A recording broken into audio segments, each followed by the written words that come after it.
Right, good morning. Welcome to Eastern BCP Planning Committee for the 24th of October 2024.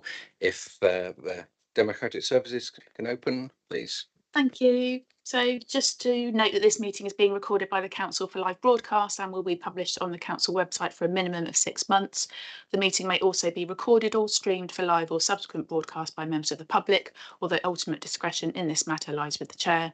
For those in the room, please note if the fire alarm sounds. Please exit the building by way of the nearest available signed fire exit route and make your way to the assembly point at the War Memorial in the gardens. Finally, please ensure background noise is kept to a minimum and mobile phones and other devices are turned off or switched to silent for the duration of the meeting. For those in the room, this includes microphones and turning the volume down completely on your laptops. Thank you. Thank you for those notices. If we can go to item 1, apologies, please. Apologies have been received from Councillor Matthew Gillett, Councillor Michael Tarling and Councillor Lawrence Williams. And item 2, substitute members, Councillor Adrian Chapman-Law is here for Councillor Gillett today. Thank you. Right, just introduce people in the room. So I'm Paul Hilliard, the Chair of Committee. Go around. I'm Marianne Le Penvin, Councillor for Newtown and Heatherlands, and I'm Vice Chair of the committee. I'm Joe Salmon, I'm Councillor for Moordown Ward. Cameron Adams, Councillor for Kinson. Adrian Chapman-Law, Councillor for Alderney and Bourne Valley. Julian Martin, Councillor for Boscombe West. Felicity Race, Councillor in Oakdale. Councillor Joe Clements, Penhill Ward. Councillor David Flagg, Burton Grange Ward. Robert Firth, Senior Solicitor. Peter Burridge, Team Leader, Development Management. Tom Hubbard, Team Leader, Development Management. Jill Hollyoake-Clark. And also in the room, we have an officer for heritage if the questions should arise. So thank you for your attendance. Okay, if we move on to 3 declarations of interest, any members to raise? If Councillor Bartlett, although he's not in the committee, will be speaking. So if you can give your declarations, thank you.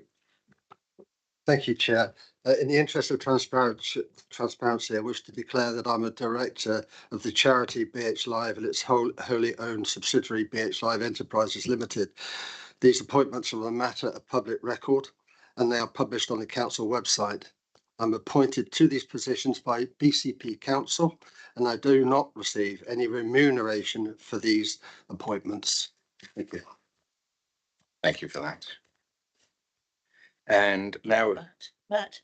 Right. Councillor Gillett. He's normally a member of committee, but he's stepped outside. Yeah. I'm carrying interest as chair of the Gardens Trust Board, non-remunerated position, all on the website. Thank you, Councillor. Right, so we'll move to item 4, confirmation of the minutes of the meeting of the 26th of September 2024. Are you all happy that that's a correct record? Yeah. I think all agreed. So thank you. I shall sign those off. Number 5, public issues. So after officer presentations, we will hear any public speakers followed by any ward or other councillors who wish to speak.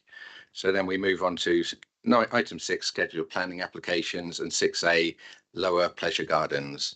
And over to Burridge. Thank you. Thank you, Chair. The application before us today is an application for the temporary installation of a winter ice rink with a cafe bar attached. The build is proposed from the 28th of October with the site opening on the 14th of November and closing on the 5th of January, and all structures are to be removed by the 20th of January. The item is before the Planning Committee because the landowner is BCP Council. Nice. Change. So.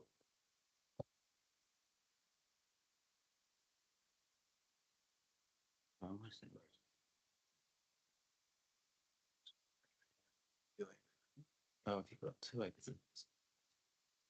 No. I think you've got 2.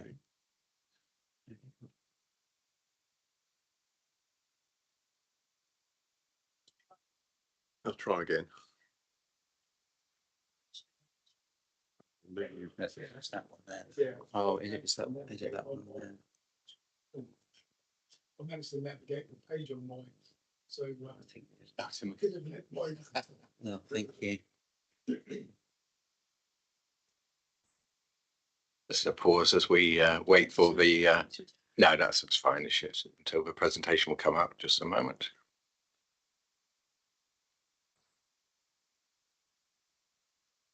That looks more like. Yeah, try again.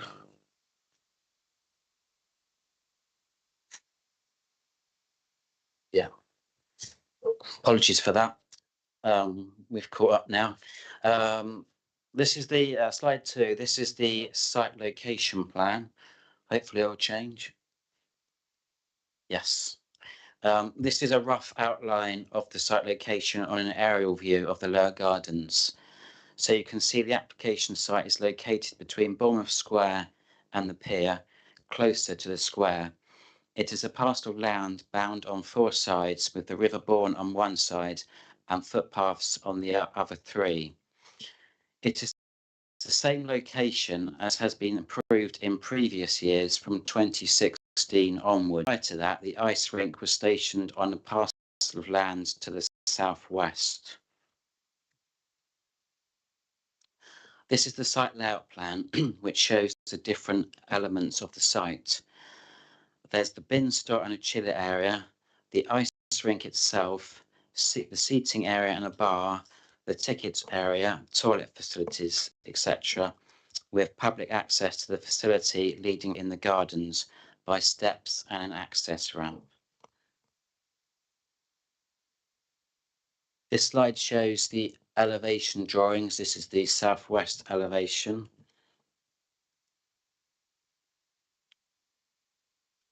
The most visually prominent aspects are considered to be the 2 marquees, which you can see in this slide. This is the southeast elevation, the northwest elevation. The outer walls of the marquees comprise glazed panels with some areas of PVC and hard wall. This is an image of the ice rink. The principle of a temporary ice rink in this location has been established by previous permissions. The structures proposed are the same as were approved last year. Considering the site context, there are a number of commercial uses within the Lower Gardens, which provide both seasonal and year-round offerings for both residents and tourists. During the winter time, the winter festival characterizes this area from the square down to the pier approach. There are a series of images which show the application site from different views. This picture shows the site approaching from, within the Lower Gardens, as if you're walking down towards the pier. The area is on your left on the grass behind the kiosk. This is the site looking across from the bridge over the Bourne, looking down towards the pier. This is the site approaching from the pier, looking up towards the square. Objection has been raised by the Heritage Officer and the Urban Design Officer regarding the impact of the gardens, including in relation to the extent and scale of the structures and facilities proposed and the long-term impact on the grass. Walking alongside the site, it is acknowledged that the proposal would be prominent within the gardens, particularly the 2 marquees. However, the proposal is for a relatively short period, short temporary period, and that at this time of the year, the square, pier approach, and a selection of the Lower Gardens are dominated by the winter festival, including temporary structures and light installations throughout the Lower Gardens. It is considered, therefore, that the ice rink, on a temporary basis at this time, would not appear out of character at this time of year. The gardens are also not characterised by the same sense of openness and long-range views due to all the installations.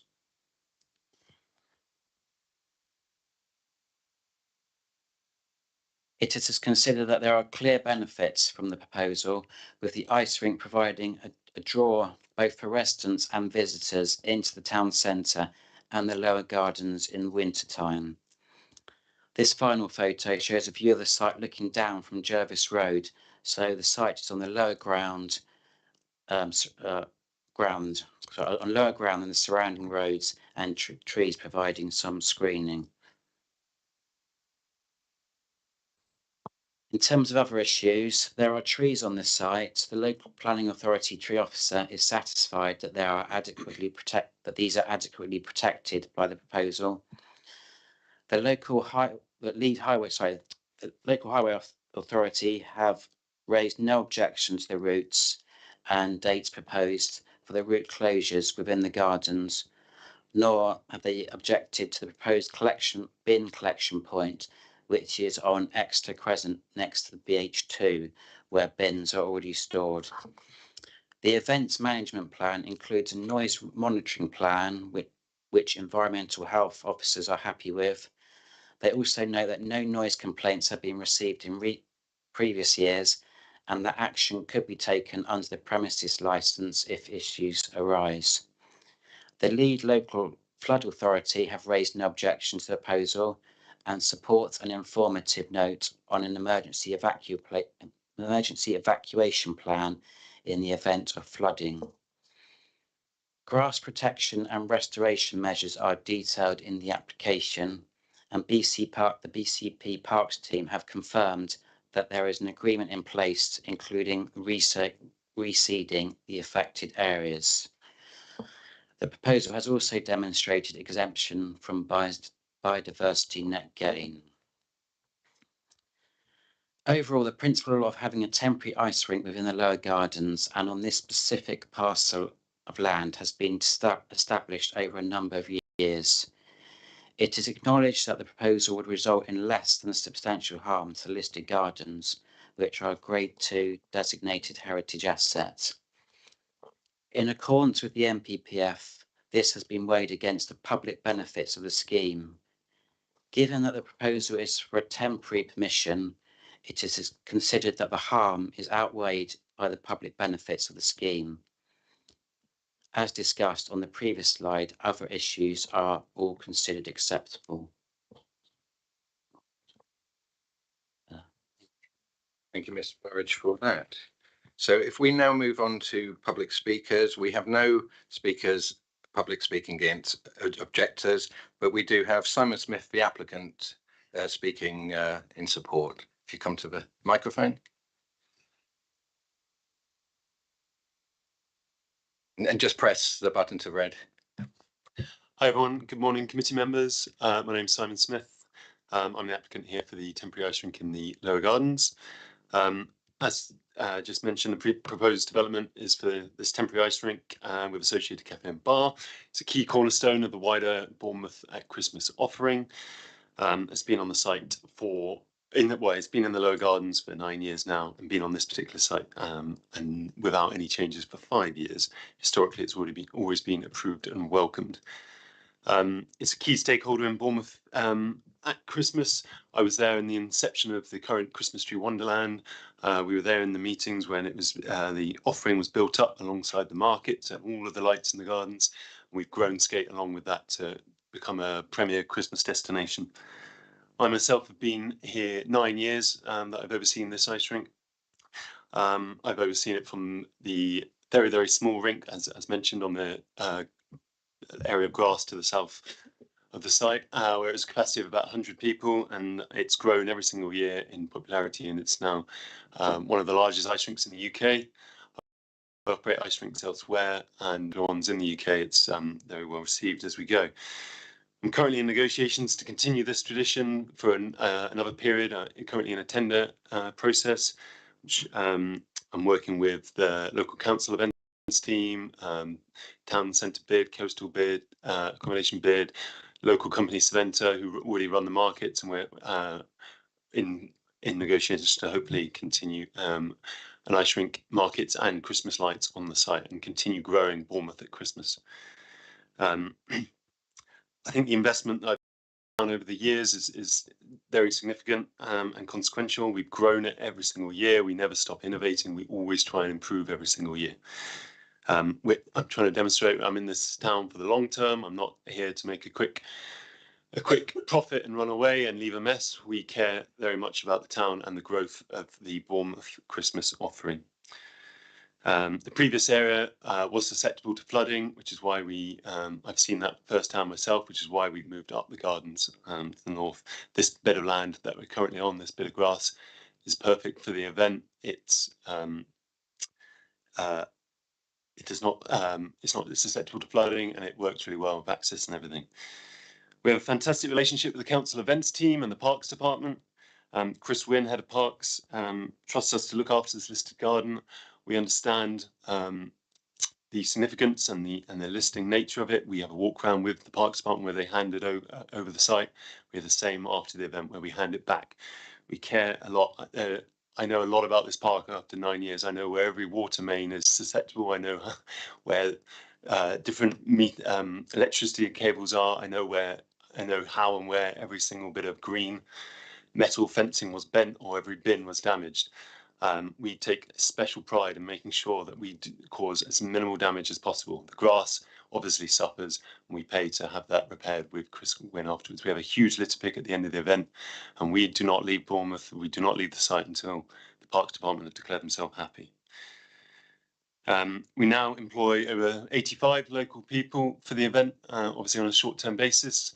We take a lot of pride in being people's first jobs. Obviously, it's a temporary nature, so a lot of school kids, university students come on board with us. We see them grow up. We obviously we need a lot of people in a short term, so we're not we don't look at CVs and experience. We have a lot of people coming to us for the first taste in the job world. We have over 50 season passes, people who pay to come skating virtually every single day. We have over 1,000 local school children attending. Last year we gave over 300 tickets to charity as well. We're a fixture of people's yearly Christmas tradition. They look forward to it. The tradition of coming skating, listening to Christmas music, having a hot chocolate in the bar afterwards is well established. Virtually every town in the UK has markets and ice rinks. This one happens to be one of the best. We'd like to carry on that tradition for everyone, for us and for everyone. I was awarded this contract. This was actually a one-year contract to line it up with the market so that the whole site would go out for tender. So I was awarded this 1 year extra contract in June of this year, June of 2024. I first saw that contract in July of 2024. Obviously, we shouldn't be having this planning meeting now. This should have been done months ago on site on Monday. At least £500,000 has already been committed. This is not my doing. Obviously, the stress of this is significant and the risk is significant. We reacted and put in planning as soon as we were awarded the contract. Obviously, with the last few years where it's been improved planning, we expected that to go through. So at this point, it's fine. If you can just make a last point. We obviously we draw in around about 150,000 visitors each year to the site who come into the gardens to see the trees, the ice rink. We hope to carry on that tradition for one more year at least. Okay, that's fine then, Mrs. Smith. Appreciate that. Now, if I call upon Councillor Bartlett.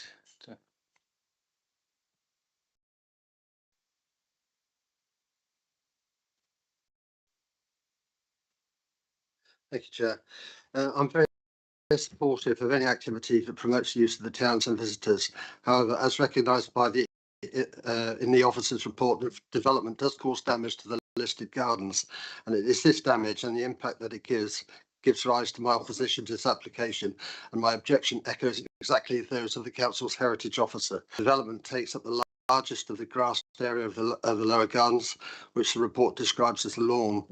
Members will be aware of the current state of the so-called lawn, which is now mostly weeds bare patches with little grass. This results from several years of damage caused by the ice rink, where the grass has not had time to re-establish itself and now has no resilience to recover from the event. The comparison with this area and other adjacent areas provides evidence to support this view. The impact of this damage is twofold. Firstly, the loss of the area whilst the ice rink is there, and during the period where the grass is attempting to recover, but more importantly, the awful unsightly state that the site is left in when the rink is removed, which remains for months afterwards. The damage caused to the listed gardens results in the loss of the visual amenity, to the point that the loss of this amenity is now permanent. I'd hoped to present photographs that shows the damage from dismantlement of the site in January 2024, then in March, July, and finally this week, which provides evidence that the lawn has not recovered throughout this period, but for reasons that I do not understand, I've not been allowed to present these to you. The applicant's planning, design, access and heritage statement states that over previous years operations, they have fine-tuned their operations to ensure the grass, trees and plantings are protected. Members, as can be seen from the evidence, whatever measures have been taken, they have not worked. The planning officer has accepted the local authority's heritage officer's assessment that the development does cause harm to grade 2 listed garden, but the harm would be less than substantial. Such an assessment is of course subjective, and it is argued that because of the permanence of the damage now caused, the harm is substantial as opposed to less than substantial. Notwithstanding the assessment of harm, the MPPF paragraph 2 onto the heritage asset should require clear and convincing justification. I do not believe this application provides this justification. The planning officer's balanced conclusion states that the harm is in nature and has weighted the harm against the public benefits of the proposal. I disagree for the following reasons. The statement that the harm is moderate is opinion and not supported with any data, whereas the permanence of the damage now caused cannot be moderate and something I would describe as serious. The planning officer states the public benefits from an enhanced leisure offering, but forgets to mention that an indoor ice rink located adjacent to the lower gardens and owned by the council is available throughout the Christmas period. This is a popular facility and attracted 40,000 customers last year, from which the council benefited, receiving a substantial percentage of the financial surplus produced. The planning officer also fails to mention the large number of business rate paying bars and restaurants within the vicinity of the square and the BH2 complex and Westover Road, etc. It's difficult to understand why the planning officer has not taken into account this when assessing the huge scale of the bar and food areas proposed for this development. Its winter festival is a significant draw for visitors to the lower gardens and the town centre, but no evidence is provided to show how the ice rink contributes to this. Traditionally, the town centre has always attracted visitors at Christmas time and has done so for many years, even when there was no ice rink. It is difficult, therefore, to understand why the claimed benefits of the ice rink have been afforded significant weight in the planning balance argument, particularly when balanced against the harm caused to the listed gardens. Members, Bournemouth Lower Gardens are special to residents and visitors. In years gone by, visitors would come to Bournemouth just to admire the beautifully manicured lawns and prize-winning flower displays. Their importance is recognised nationally by the Grade 2 listing. Unfortunately, the quality of the gardens is now diminished. They are now ordinary and no longer special, and this is reflected by the council's enthusiasm to allow this commercial event, even in the knowledge of the significant and lasting damage to the gardens.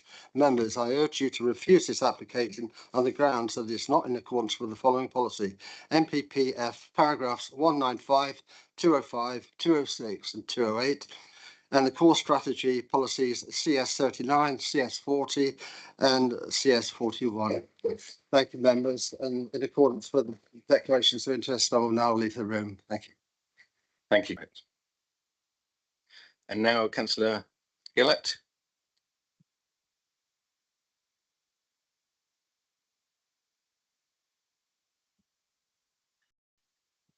Hello, everyone. I strongly encourage you to accept the officer's sage advice to support this application. I want to spend a couple of minutes focused on the positive externalities of the ice rink event.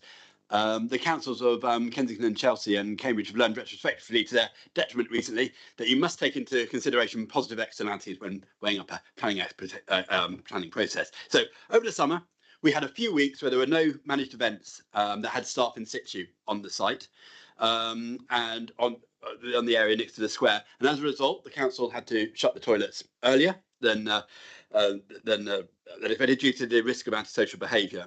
I had a number of emails as chair of the Garden Committee concerning drunkenness, public urination and drug use and other types of ASB. I had no correspondence from residents saying, actually, no, the grass hasn't completely recovered, and that was their main issue. In respect of the field, it's actually in better condition than many of the photographs that we have from the first half of the last century. The site has not always remained the same. It has changed with demands and needs of people. In the original design by Philip Henry Tree, much of that area was a pond, which remained in situ for 70 years, which is quite precedent, really. And then it became the field that it is now today. And initially, actually, it was all fenced in. They removed the fence in the Second World War to build tanks. In the field itself, there is a large amount of a small broadleaf flower, which is found in water meadows, which is called birdfoot trefoil. And that's in the current field. It doesn't help with the aesthetic of the grass. If you go down, you'll see there's quite a lot of that, the broadleaf flower, but it is functional and people still use it and sit on the field on sunny days. But it is actually exactly that type of biodiversity that in planning and parks should embrace. Many of the indigenous insects that are in the UK, actually have slightly shorter tongues. All right, so a bumblebee has a short tongue. It's grass and exotic plants is a complete desert for it. It's got nothing to eat. And that is why we've seen such a large reduction in the number of the short-tongued insects in the UK. I think 30% is a figure that Wildlife Institute put out. Essentially because they don't have any. Now, birdfoot trefoil has flowers which grow from the root, and so therefore it's why you see bumblebees bouncing around the grass. So same with clover and things like that. On the farm that I manage, if there was a few square meters of birdfoot trefoil on the corner of a field and I removed it, I would be fined by DEFRA, because apparently I'm reducing the biodiversity of a field which has otherwise only got cows and sheep in it. Well, obviously lovely cows and sheep, but so why can't we apply the same kind of level of biodiversity essentially to a park? I know it doesn't quite have the aesthetic. You go down, you have a look, you'll see it all down there. I actually think that to some extent the ice rink may actually be assisting the growth of the trefoil in that area, because it may actually be simulating a flooded water meadow. I can't tell you that for certain, but I don't understand why it's in that area and it isn't in other areas of the park. The field is very functional by summer. It could be more functional and less biodiverse with different types of planting. However, it is much harder to regenerate a site that is left in the ruins of antisocial behaviour. I would hate to see the park locked at night to prevent antisocial behaviour, which happens in so many towns up and down the country. The other thing I would say is, without the influx of staff, because the staff create a presence which reduces the antisocial behaviour, I personally can't see any practical way that the Winter Wonderland could really practically continue without it. And in accordance with rules and stuff, I'll leave the room. Thank you, Councillor Gillett.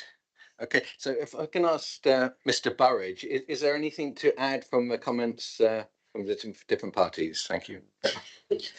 Thank you, Chair. There's quite a lot there. Just a few comments really, particularly in relation to the points raised against the application. Just to highlight that it is an established event in Bournemouth Town Centre.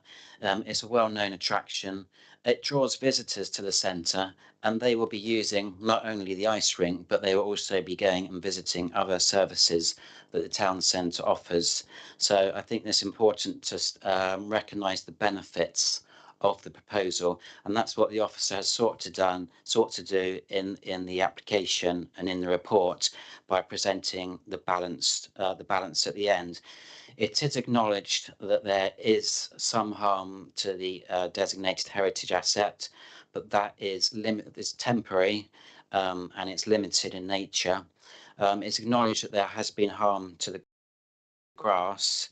That's thought to be addressed by condition 6 of the report, which relates to a grass protection implementation, which would be undertaken. That is the same condition that was imposed on the planning permission last year. If members wanted to tighten that up slightly, we could perhaps do that.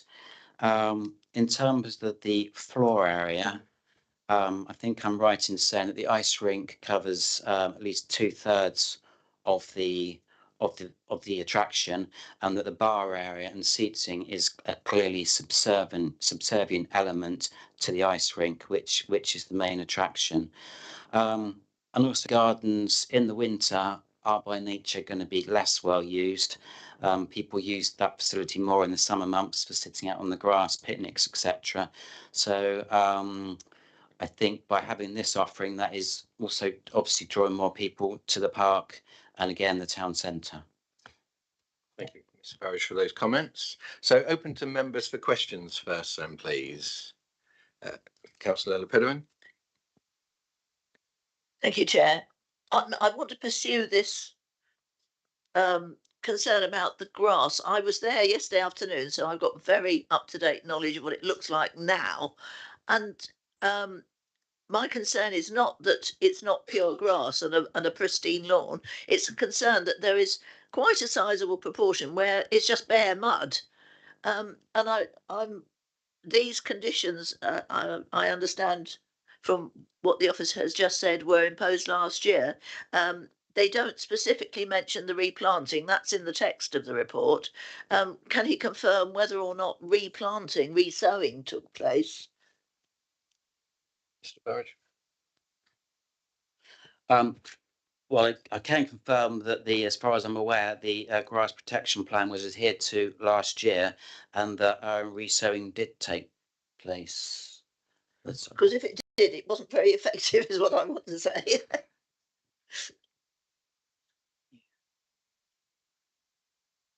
Obviously, from the pictures which Councillor Bartlett did show councillors, reseeding did occur.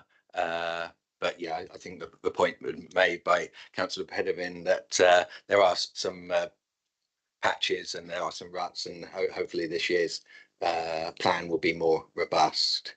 Yeah.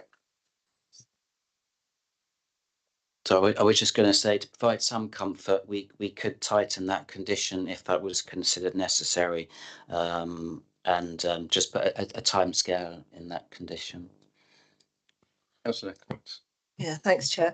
Yeah, that was my concern as well, regarding the condition of the grass after it had supposedly been replenished and restored. And also, if I'm reading this correctly, if it's going to be cordoned off so that it can be restored, then presumably it's protected. So if they're going to go to that extent of protecting it, can't they just put turf down? I asked that previously in another meeting, I remember. Why can't we just turf it, which is surely a much more successful way of regrassing an area? Thank you, Councillor Clements. Mr. Burridge, would the Parks team, if reseeding wasn't appropriate, would revert to turfing? Would that be included within the conditions? It's got to be biodiversity net gain. Then yeah, if seeding isn't appropriate, then they would look for more. Mr. Firth. Chair, the observation I would make is obviously what Mr. Burridge has indicated is we could certainly, which would focus more on this issue of the restoration of the land, for want of a better phrase. I mean, the sort of wording I would suggest, if it's of any assistance now, I appreciate your questions, but if it assists, I can read something out. It'd probably be something along the lines of no part of the development hereby permitted shall be occupied or otherwise brought into use unless a scheme for the restoration of the land on which the application is situated has first been submitted to and approved in writing by the local planning. The approved scheme shall at all times be accorded with. So what that doesn't do is specify the details of the scheme, but I think in fairness to Mr. Burridge and officers probably sitting around here, we're not experts to be able to say on the restoration that would be required. So it'd obviously have to be go through the process of speaking to officers within council who have a better knowledge of that. But I'm not sure the particular focus necessarily is biodiversity in that respect. It's presumably because of recognising the heritage aspects and the general amenity and trying to restore it to a condition that's considered suitable. So I can't, that wouldn't require turfing as an alternative, it would require a scheme to be submitted that was considered effective. And I can't really take it much further than that. So, No, I think that, to Councillor Clement's point, I think it potentially could include turfing if seeding wasn't the way to go. If you come back. Yeah, well, I think it just needs to include whatever method is necessary to restore it to a state where it is amenable, because clearly it's not. You know, people are not going to want to go and sit on a horrible piece of mud, are they? And it will restrict the amount of enjoyment that people are able to get from the garden. So I think, yeah, that needs to be tightened up. Right, Councillor Martin. Question, because you mentioned there's going to be a lot of visitors to the site. Is there going to be sufficient toilet facilities for, you know, because we've got the block that's already there, but you said that somebody said that that's being closed. No, I think Councillor Gillett said it closed in the season early for ASB, but it will be open later. And Mr. Burridge, I think the map obviously does show there is toilet facilities within the complex, and the applicant is nodding. So yeah, there is. Yeah, is there are there toilet facilities on the site as well, temporary ones? Yes, well? yeah. Yeah. Just a question from me, and it might be more appropriate for Mr. Firth, but the committee obviously saw an application for this a skate rink for the summer. Could you just in simple terms say why that was rejected, but now we're seeing this? I know it's a timing issue of policy was new and whatever. Thank you. So, Chair, I haven't got it in front of me, so I'm going to do my best to remember. There we go, it's been passed to me. So, yes, back in summer, members will need to recall that they refused an application for a roller skating rink, albeit I believe in a slightly different location to the current proposal, but within the gardens. And it was refused, first of all, due to issues concerning failed to demonstrate that it met the de minimis exemptions of biodiversity net gain, and there was a concern with flood risk, and there was a concern with an impact on the heritage asset. So those are the three reasons. If you're specifically, Chairman, asking me about the gain point on that and why there's a difference, so I can certainly summarise my understanding, and if members want more detail, then I believe we actually have an officer available to do that. But my general understanding is at the time of that particular determination, there was a lack of information available to be able to make an assessment as to the quality of the land, for want of a better phrase, that existed in that location. In the case of this application, I understand that information is available or has been assessed, and it's considered that unfortunately the condition of the land is effectively so poor that it's not going to have an impact if you put the ice rink on top of it that would have reduced its biodiversity value, and that's why it's considered to be exempt in this particular situation. I said that information wasn't available, and there was concern actually as to the quality of the land, as to quality of land in where the roller rink was going to be sited, and it might have been a higher quality, and that's why potentially you might have had a different situation. Thank you. That's useful for background. So if there's no further questions, if we move to debate, so anyone else, Clements? Yeah, thank you, Chair. On with this, and particularly when I was listening to the first councillor's presentation, because I could see a lot of valid points in what he was saying regarding the protection of the Grade 2 listed gardens. Equally, when I listened to the other councillor's presentation, I was enthused and inspired and excited from what he was saying. So I think there's a balance to be drawn here, clearly. And I have to say that I have enjoyed the ice skating rink myself personally with my family as paying customers, and it really is good fun, and it really does draw people in. You can see that, you know, the benefits that it brings to the community and to the town. So yeah, I'm not as torn as I was at the beginning of the debate. Thank you, Councillor Clements. Councillor Adams. No, I with the second councillor who spoke, I completely agree with him. I don't know what he had on his cornflakes this morning, but it might not have been sugar, but I want some of that. But I was obviously very enthused and entertained by his lesson on smaller tongued sand lizards. But or bees, whatever. But clearly I wasn't paying much attention. But I mean, from quite a few aspects, I think this is absolutely vital, not only to the town centre, but to the gardens from the ASB and crime perspective. Not only do they have, I'm pretty sure they have security of an evening almost every evening, and the sheer number of people that it brings in then designs out the antisocial behaviour that's associated with it. And I think the roller rink in the summer was a real missed opportunity for that, because it created safety. Also, I feel a bit sorry for the applicant having spent 500 grand on this. Why would you come to Bournemouth, spend so much for your own money to have the possibility of the planning committee chucking it out? It's always been part of my Christmas, coming down, flailing around on the ice skating rink and then spending 14 quid on a hot dog. I don't know why, it's just a bit of me when it comes to Christmas, but I really like it. I think it's essential for the town centre. It does help the other businesses, and I think grass grows, so I'm happy to support it as well, and propose it if possible. Right. Okay. So although we're carrying on with discussion, but Councillor Adams has proposed it. Do I have a second, Councillor Chapman-Law, if you want to speak as well? Yeah. I mean, obviously, it's as Karen just said. It brings people in. It reduces ASB, but obviously there is this damage to the grass that is an issue. But wait for it. I mean, grass is a monoculture.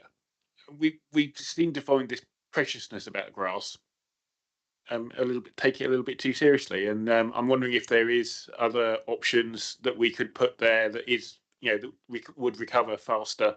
Obviously, it is low lying, and it does get quite waterlogged in the spring, because with all the rain that we tend to have in April, which I assume would probably slow the growth of the grass anyway. So, do we have any options on that?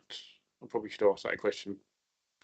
Thank you, Councillor Chapman-Law. I think the tight condition would explore options. I think grass is the default, but yeah, I think they will just.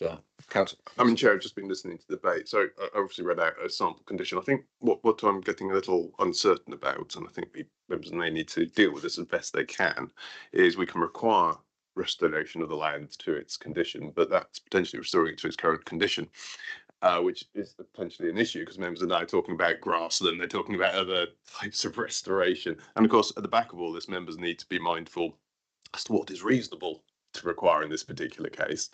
I mean, you could, I'm trying to think off the hoof here, but I mean, I guess you could have something which will again require a scheme to be submitted that will evidence the condition of the land adjoining that particular place where the application, so in other words, there's the garden areas, and seeks to restore it to a comparable condition. That's something you could perhaps look at. It's not ideally as precise as I might like, but it's I'm struggling to think of something that could deal with it completely clearly. But that's possibly the best I can come up with. But I appreciate that still doesn't necessarily focus exactly on what members are speculating about they might want as far as the restoration is concerned. So I'm not able to help you much more on that, Chair, but it would be helpful if members could actually perhaps indicate what they're thinking about when it comes to restoration. Councillor Chapman-Law. Yeah, I mean, what I'm suggesting is, I mean, obviously, because it is so low lying and it is quite waterlogged, grass is probably not the thing that we should be requiring it to be restored with. Are there other options that we could look at to actually go, you know what, rather than having grass here, we'll have something that's more what's the word I'm looking for? Robust. Well, no, not even robust.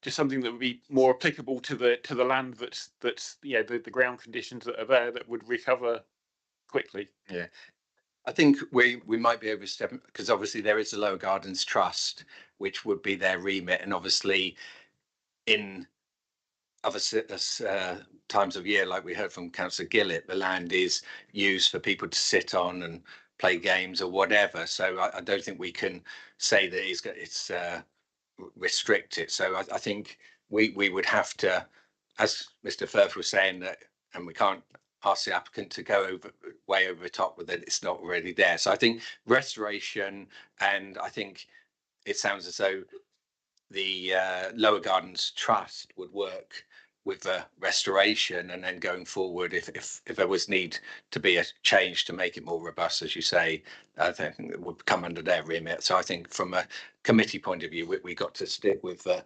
basic restoration. Do you want to say more? Well, again, Chair, I'm trying to concoct something to reflect what's being said. And again, I'm wondering if I get the flavour, and could be wrong, that what members are really concerned about is they wanted to brought up to a condition which essentially is suitable for its summit, a suitable use of recreation and for people to sit on and that sort of thing.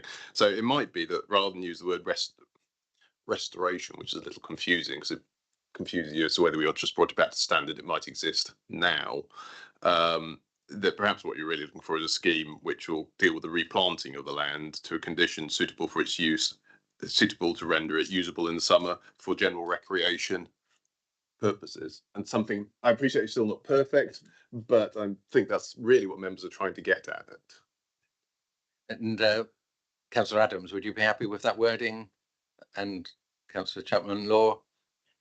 Right, Councillor Martin. I was just thinking there's different types of grass anyway. You must know that there's some grass that's sort of more ornamental, looks better, but you can't sit on it. And there's more grass that's designed for people to play games on and things and that. So we don't know what sort of grass is down there at the moment. I quite like Councillor Gillett's speech as well about the fact that you've got more, but actually if you've got poorer quality grass, you've got more biodiversity, and I think that's actually more important than having somewhere to sit. And I don't think people are. In summer it gets very hot and very dry when you would want to sit there anyway, so I don't think it really matters, and I don't think we ought to put any restrictions or obligations other than what's already been said on the applicant. Really, yes, I'm in favour of it as well, by the way, because it's great. I agree with Councillor Clements that I mean, obviously I'm way past ice skating, but my family really enjoy it, you know. Thank you, Councillor Martin. So with Councillor Rice, then Councillor Pedder, and then Councillor Salmon. Yes, I'm also in support of it. I also note that this is a facility that draws a lot of people present, but there is no specific car parking provision.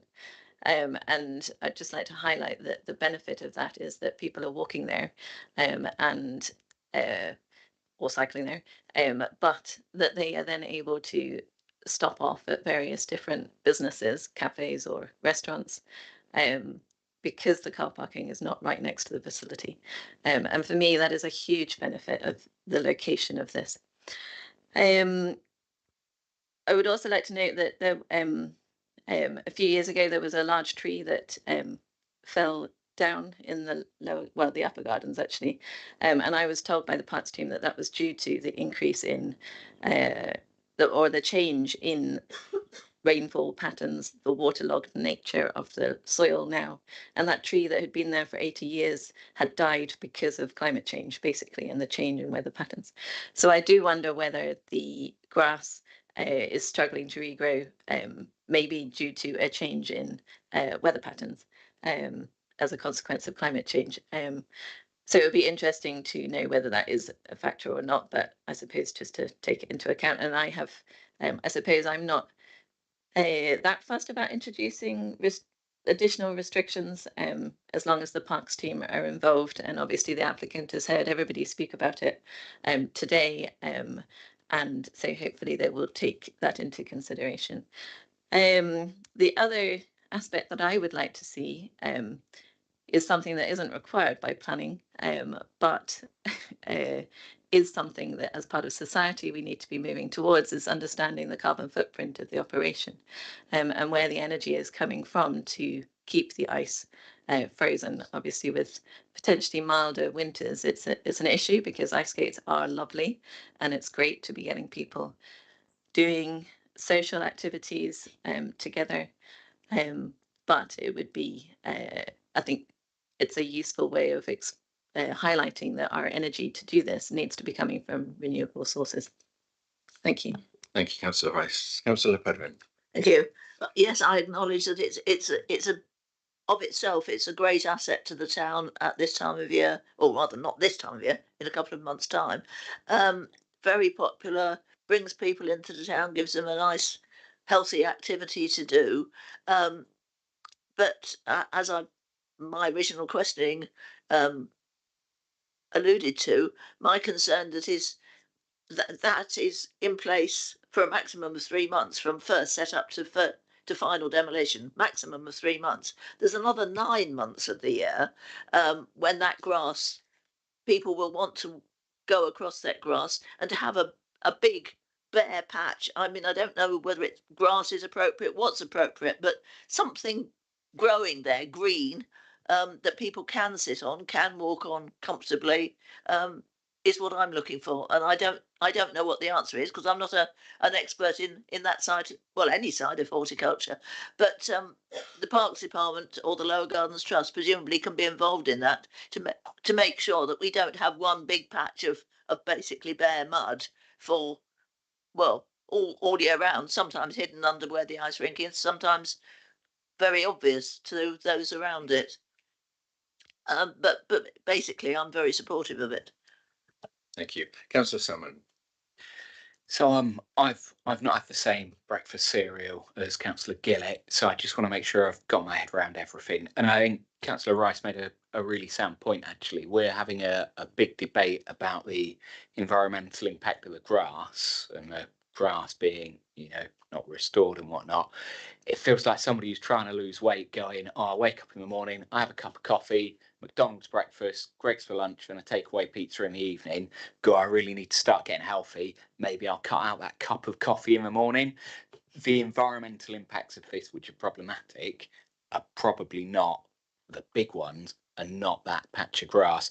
But that said, it sounds like that's what a lot of the debate is going to be on. So I want to make sure I've understood what's being said here. So Rob's pointed out we need to judge the application not on the state of the grass in 2015, 2014, when the rinks first started going in. We need to judge it on the state of the grass now.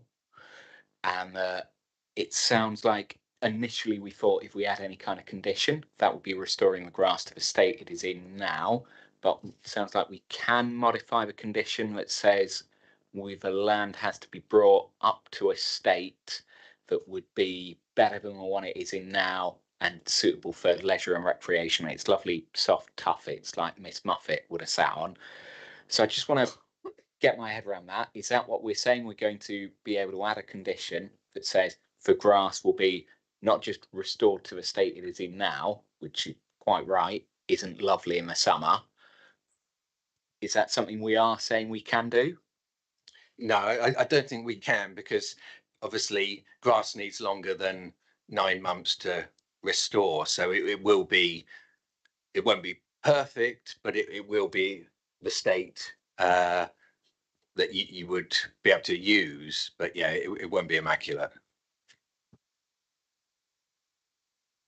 That's answered my question. I am still broadly supportive. I personally hate the ice rink. It's too noisy. I don't like ice skating. Kids drag me there every year. But it's a good thing for the town overall, isn't it?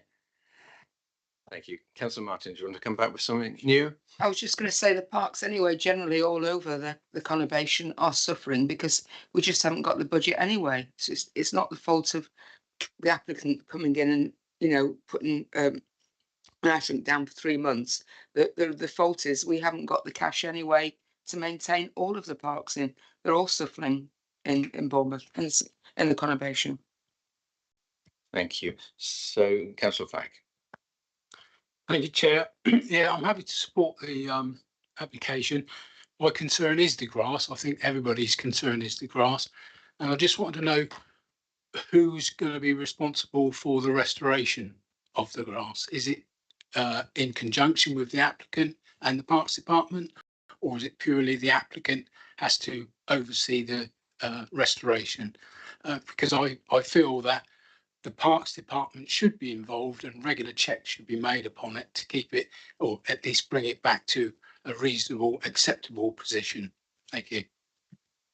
Thank you. Mr. Burridge, do you know, would it be paid for by the applicant?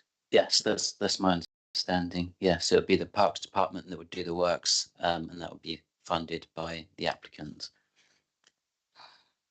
Okay, thank you for that. So if there's no other debate, we've had a proposal And Councillor Pedder? Well, I want to make a general point. I'm not sure whether now's the appropriate time or whether maybe even after the vote about timings.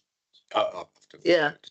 Chair, sorry, so let's clarify, are members seeking a condition relating to? I don't actually want one anymore.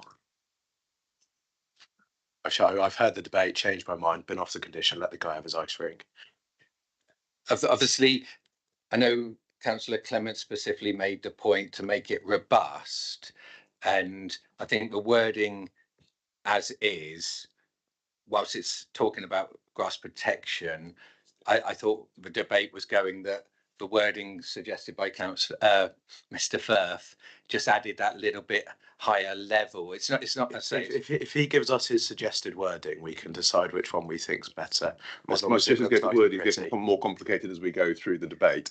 I will read out some suggested wording as best I can. I suppose the other comment I would make before I do so is that I do understand this is a temporary permission for 1 year. Obviously, the applicant will have heard the debate that's been going on, and I'm sure this the Parks unit can be referred to this debate as well.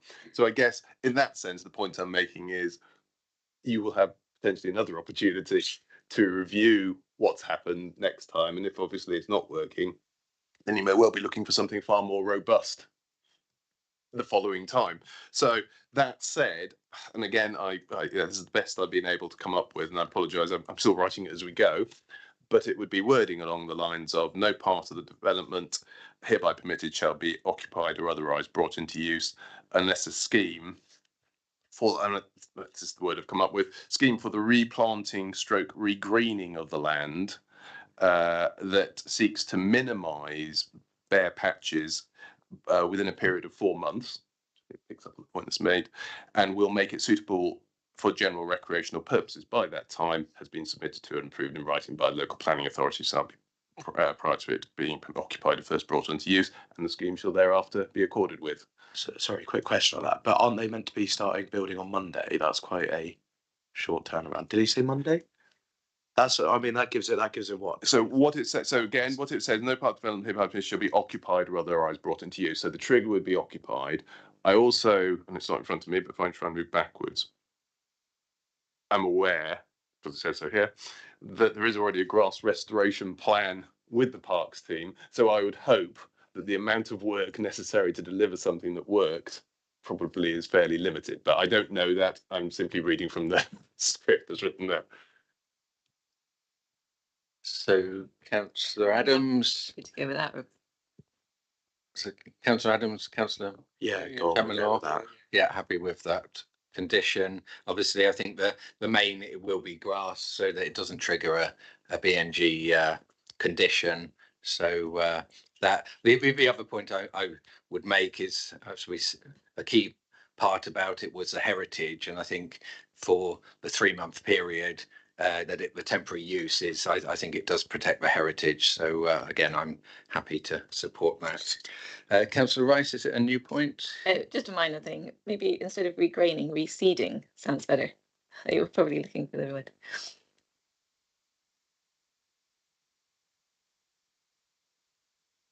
Happy with reseeding. Thank you. So if we're happy to, Mr. Burridge. Sorry, this is a separate point, but I just wanted to clarify it before the votes. I've just noticed that I think the application reference number, I think there's a typo on the planning committee report. So I just want to confirm that we are looking at, was that in the addendum? Sent out. Oh, okay, that's fine. Thank you. Yes, thank you for clarifying that point. Councillor Rice. Can we have a vote on whether to accept the extra condition or not? Well, no, it would be part of the proposal from Councillor. Yeah, Chair, so I understand that the mover and seconder have now decided they would incorporate that condition within their recommendation, their motion. Is that correct? Just thinking about it, so before we go to a vote, if Councillor Pedderman wants to make the point, which isn't about the proposal, passe. No, it's the point already made by the applicant about the timing of this. He is upset that it's coming up so late. I'm very upset that it's coming up so late. But this isn't an isolated example. We've had several over the last few months at this committee, mainly related to the gardens and the square and that area of the town. And they've all come in at very short notice, within days of the operation coming into action very often, as in this case.